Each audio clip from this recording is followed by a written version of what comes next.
यो ओटिटी को जुन नियमावली बनाउँदैछ त्यो चाहिँ कस्तो बन्छ हेरौँ। यो ओटिटी को नियमावली चाहिँ कर्मचारीले मात्रै बनाएको हो भने त्यसमा स्टेक होल्डर राखेर सबैलाई चाहिँ चित्त बुझाएर गरिएन भनेदेखि त्यो चाहिँ बनाएको नियमावली स्वीकार्य गरिने छैन। यो कुरामा म चाहिँ एकदमै प्रष्टसँग बनाउन चाहन्छु। स्टेक होल्डरहरू आउनु पर्यो। इन्ट्री बेरियर राख्ने भन्ने कुरा छ। इन्ट्री बेरियर किन राख्ने? बेरियर राखेपछि बेरियर भनेको के हो? त्यसलाई छेक्ने हो क्या, छेक्ने हो।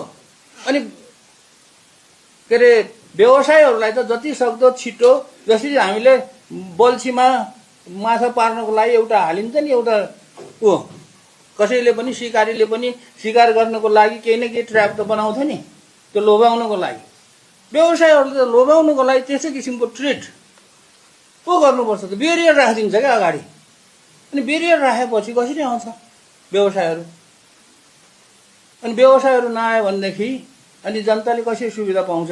यो कुरा चाहिँ म चाहिँ एकदम प्रष्टसँग कडाइका साथ भन्न चाहन्छु। यो कुरा यो चाहिँ कन्ट्रोल गर्ने मेन्टालिटीमा नबनोस्। त्यो चाहिँ तिनीहरू आएर ग्रोथ कसरी हुन्छ त्यो मेन्टालिटीमा बनोस् भन्ने चाहन्छु।